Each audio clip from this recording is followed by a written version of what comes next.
Kertas gak ada nilainya, disobek udah hilang. Bagaimana sekarang kalau mereka hilangkan? Kami sudah tidak menggunakan sistem uang lagi. Sementara harta benda kita sudah pindah.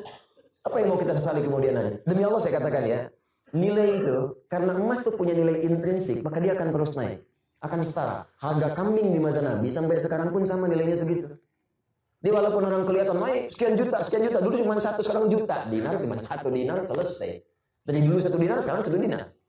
Qul in kuntum tuhibbuna Allah fattabi'uni yuhibbukumullah wa yaghfir lakum dhunubakum wallahu ghafurur rahim.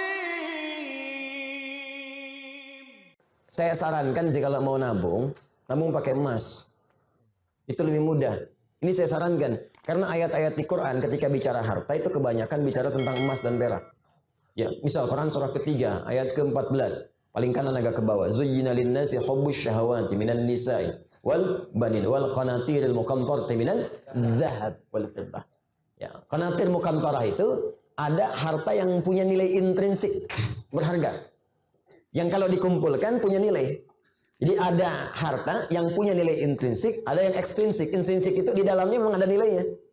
Ya sudah ada nilai, jadi nggak berpengaruh oleh apapun. Emas itu, kalaupun pecah masih bisa dijual. Ya, tapi uang kalau sobek ya kertas kok.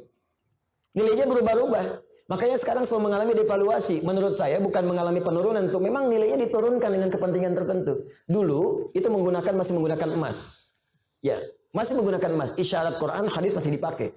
Bahkan di Amerika pun masih pakai. Pada tahun 1930-an, 1934, dari 1932 itu diuji coba. Dia ada sekumpulan orang berkumpul memikirkan sifat monopoli.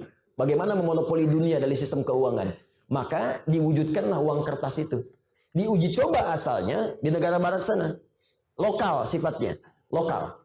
Apa yang diuji coba? Ditarik emas-emas dari penduduk lokal, dibuatlah uang kertas. Yang tidak mematuhi diberikan hukuman. Maka dari situ diberikan uang kertas, tapi uang kertas itu masih punya nilai setara dengan emas. Diberikan per onsnya emas itu setara dengan $20 pada masa itu. Terus orang nukar tuh, yang sadar bahwa kertas ini nggak punya nilai intrinsik, maka dia menyimpan kemudian emasnya di tempat lain supaya tidak kena hukuman. Ini kisah nyata ini, nanti ada perjanjiannya. Nah, teman-teman sekalian, apa yang terjadi? Ketika uang itu sudah menyebar dan emasnya cukup terkumpul, maka diturunkan, didevaluasi nilainya. Yang tadinya per onsnya $20, ya diturunkan nilainya. Seakan-akan harga emas itu jadi naik, padahal emas itu segitu-gitu aja. Ya, uangnya turun lagi. Jadi berapa? $35. Ya, nilainya terus bertambah. Jadi seakan-akan jadi mahal gitu. Ya, padahal uangnya diturunkan, nilai uangnya yang turun, bukan barang yang naik. Apa yang terjadi ketika mereka melihat kemudian jadi nilai itu berkurang, si emas itu kemudian punya nilai lagi, disetarakan lagi, akhirnya mereka borong lagi. Melihat uji cobanya berhasil, maka dipaksakanlah ke seluruh dunia. Maka dipaksa uang-uang mata uang yang kita gunakan untuk turun nilainya. Mata uang mereka naik. Makanya 1 kita balas dengan 13.000. Mereka cuma mengeluarkan 1, kita keluarkan 13.000. Dikuraslah kemudian harta benda kita keluar. Paling gampang.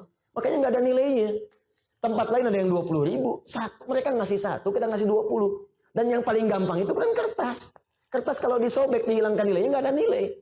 Sudah pulaunya keluar, sudah hartanya keluar, sudah emasnya diambil, ditukar dengan kertas. Mana ada kita nukar emas dengan kertas? Kertas nggak ada nilainya, disobek udah hilang. Bagaimana sekarang kalau mereka hilangkan? Kami sudah tidak menggunakan sistem uang lagi. Sementara harta benda kita sudah pindah. Apa yang mau kita sesali kemudian hari? Nah, makanya ini bahasa, ini ilmiah ya, ilmiah. Kalau mau diskusi silahkan. Ini ilmiah. Jadi kita diskusi. Nah, makanya dulu Bung Karno ketika membuat uang itu konsultasi pada ulama. Dan ulama mengusulkan tetap berikan nilai intrinsik di uang kertas itu setara dengan emas. Sekian ons misalnya. Ya sekian gram. Supaya ada nilainya. Kalau enggak itu jadi kertas. Itu sempat dipakai. Coba belajar sejarah yang baik. Cek lagi ke belakang. Dulu nilai uang kita itu ada setara dengan emasnya. Belakangan kemudian dihapuskan. Jadi kertas saja di situ. Makanya nilainya semakin melemah. Sebetulnya bukan uangnya yang lemah. Bukan bendanya yang naik. Uangnya yang dilemahkan. Kalau bendanya segitu-gitu aja, tempe kan gak berubah segitu-gitu juga. Cuma nilai uangnya melemah, seakan-akan tempenya naik, padahal keratnya segitu aja. Akhirnya tempe pun disesuaikan dengan uang.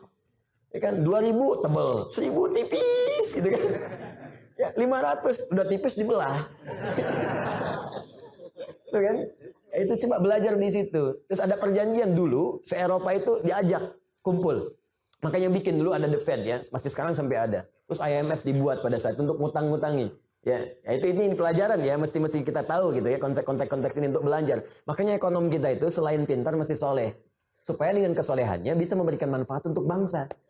Itu poinnya. Dan kita mesti belajar. Nah termasuk ini bisa dibawa bekal untuk haji. Kalau mau haji, mau umroh, nabung pakai emas. Nggak akan berubah. Nabung pakai emas. Silahkan ada logam mulia, ada dinar, kumpulkan. Demi Allah saya katakan ya, nilai itu, karena emas tuh punya nilai intrinsik, maka dia akan terus naik. Akan setara. Harga kambing di masa Nabi sampai sekarang pun sama nilainya segitu. Jadi walaupun orang kelihatan naik sekian juta. Dulu cuma 1, sekarang juta. Dinar cuma 1 dinar, selesai. Dari dulu 1 dinar, sekarang 1 dinar. Ya. Dari dulu emasnya sekian, ya sekian. Anda kalau nabung pakai emas, mungkin nggak akan 20 tahun, 40 tahun. 10 tahun Anda pakai haji ONH plus tuh. Kenapa? Karena yang Anda kumpulkan tuh nilainya itu terus naik. Sementara kalau Anda nabung segitu-gitu juga. Juta ya sejuta. 25 juta ya 25 juta. Cuman persoalannya ketika berangkat, didevaluasi nilainya seakan jadi mahal. Naik. Di kerja keras Anda itu terkumpulnya cuma segitu. Coba bayangkan kalau 10 tahun Anda dapat penghasilan, belikan emas. Mungkin akan turun jaraknya. Orang yang nabung 20 tahun nanti lama-lama, mungkin Anda cuma 10 tahun pakai ONH plus. Dapat Anda di situ. Kalau nggak percaya silakan coba buktikan pelan-pelan di situ. Dan tidak melanggar hukum. Karena uang transaksi yang kita gunakan tetap rupiah. Kita nabung pakai emas, jual pakai rupiah, setelah itu berangkat. Ya kan? Apa yang dilanggar? Nggak ada yang dilanggar. Dan kita memberikan pelajaran bahwa ada nilai di balik itu ketika mengikuti tuntunan-tuntunan Rasulullah SAW. Dan menghidupkan nilai kebangsaan kita di situ. Jelas sampai sini? Rabbin fa'ana bima alamtana Rabbi alimna alladhi yanfa'una bita'allumi wa tawassalna bita'limi antarzuqanal wasi'a wa antarzuqanal amana.